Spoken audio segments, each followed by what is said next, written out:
Saudações, amigos do canal Realidade Fantástica. Este é mais um programa da nossa série sobre grandes figuras do esoterismo e do ocultismo. No episódio de hoje, o mistério do Conde de Saint-Germain. O famoso filósofo Voltaire, quando uma vez indagado sobre o Conde de Saint-Germain, respondeu: trata-se de um homem que tudo sabe e que nunca morre. Tal foi o furor que este personagem causou na Europa séculos atrás, circulando livremente entre os mais poderosos governos da época, aconselhando reis e rainhas, causando espanto com sua riqueza e conhecimentos aparentemente limitados, sua juventude irreal, seus dotes artísticos. Suas invenções científicas e experimentos de alquimia desafiavam a compreensão da época, e seu nome se tornou eternizado como sinônimo de mistério, sobrenatural, fantástico e magia. Mas quem foi o Conde de Saint-Germain? Será ele uma lenda ou um fato histórico? A história registra o aparecimento deste homem, abruptamente, na metade do século XVIII, nas principais cortes da Europa e nos salões sociais. Era como se tivesse aparecido do nada e não possuísse passado. Apresentava-se como conde de nobre linhagem, falava alemão, inglês, italiano, português, espanhol, francês, grego, latim, sânscrito, árabe e chinês, com tal fluência que em cada país era aceito como nativo, e até seus piores detratores admitiam que o conde possuía conhecimentos inacreditáveis em cada área do saber. As primeiras aparições registradas de Saint-Germain datam de 1743 em Londres, mas há depoimentos de aparecimentos anteriores, conforme veremos. Desta data em diante, quase todos os reinos da Europa receberam Saint-Germain e o encarregaram de missões diplomáticas. Para elas usou vários nomes, sendo contudo de Saint-Germain o mais frequente e com o qual entrou para a história. Para uns tratava-se de um aventureiro, para outros do bruxo, para outros ainda de um espião. Para o povo era o amigo dos pobres, que curava doenças de graça e prodigalizava dinheiro aos necessitados. Já para os ocultistas tratava-se de um dos mestres secretos da humanidade. Jean-Jacques Rousseau encontrou Saint-Germain e declarou ser o conde a mais fascinante e enigmática personalidade que já conhecera, e o rei Luís XV por ele se encantou e lhe possibilitou todo um anexo no Palácio de Versalhes para experimentos de alquimia e testes científicos.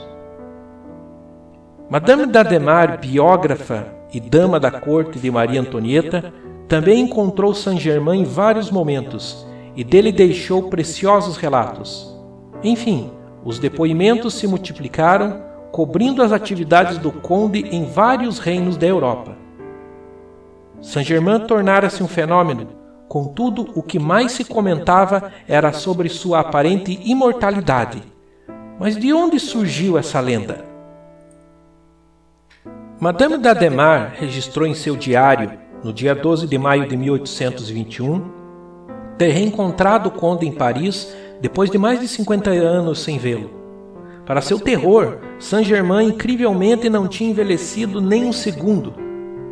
E o famoso libertino Giacomo Casanova jurou ter conhecido o conde de Saint-Germain em Veneza em 1710, usando o nome de Marquês de Montferrat, e tê-lo reencontrado com a mesma aparência em 1775. Muitos relatos, registrados por testemunhas da época, falam da mesma coisa e criaram a impressão de que o conde aparentemente nunca morria, conforme a famosa frase de Voltaire.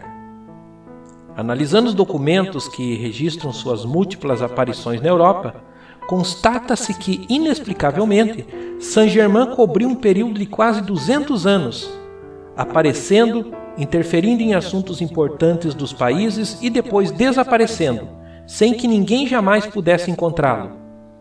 Mesmo na Rússia, no reinado de Pedro III, há registros de sua passagem.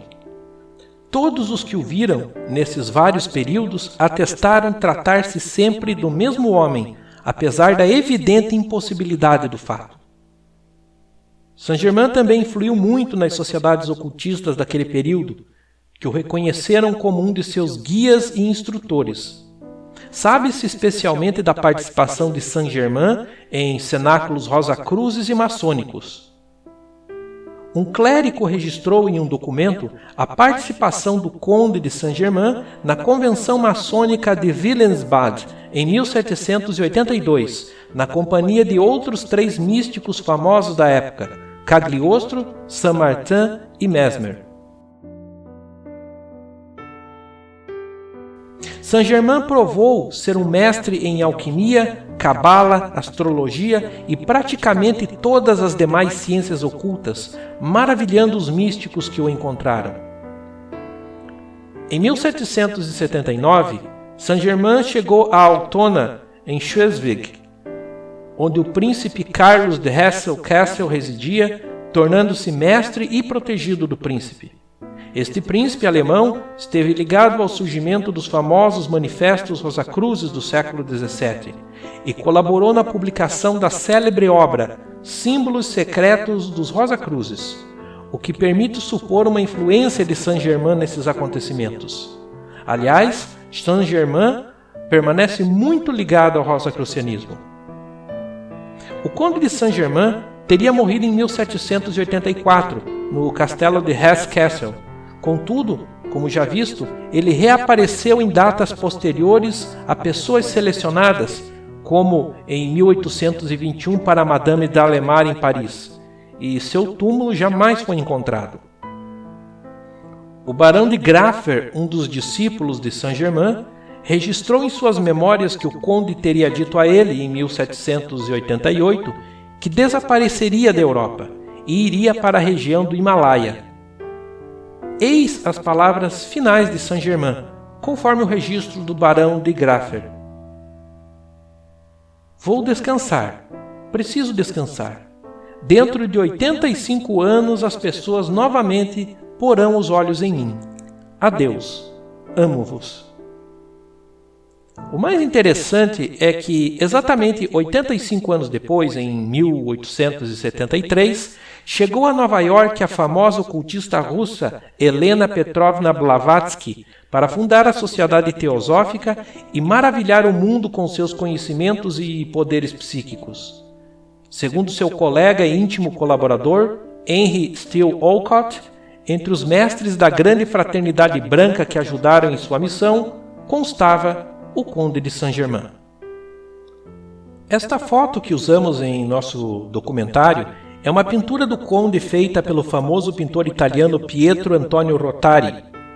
Ela foi feita quando da passagem de Saint-Germain por São Petersburgo na corte de Pedro III, em maio de 1762. É seu único retrato conhecido. Todos os demais, e principalmente os mais modernos, podem ser considerados fantasiosos. O único livro sério sobre o Conde de Saint-Germain foi escrito pela pesquisadora teosófica Isabel Cooper Oakley, colaboradora de Madame Blavatsky. A obra foi publicada em 1912 e reúne extensivas pesquisas em registros governamentais, públicos e privados sobre o Conde de Saint-Germain. Em português, foi publicada pelas editoras Pensamento e Mercúrio, hoje fora de catálogo. Atribui-se ainda o livro A Santíssima Trinosofia à autoria de Saint-Germain, mas este fato permanece duvidoso. O livro é, contudo, uma alegoria alquímica muito interessante. Grande amigo dos homens, protetor dos pobres, mestre dos místicos e mediador entre governos, visando sempre a paz, Saint-Germain deslumbrou seus contemporâneos e sua aparente longevidade ainda é tema de disputas. Em uma moeda comemorativa do século XVIII, em sua homenagem, há esta inscrição: como prometeu, ele roubou o fogo, pelo qual o mundo existe e que tudo respira. A natureza obedece sua voz, por ela vive e morre. Se não é o próprio Deus, um Deus poderoso o inspira. Obrigado por estar conosco em mais este programa. Como produtores de conteúdo, é muito importante que você dê um like no nosso vídeo e compartilhe com seus amigos. Assim, você estará ajudando a produzir conteúdo educacional de qualidade. Um abraço e até o nosso próximo vídeo. E lembre-se, o mistério está entre nós.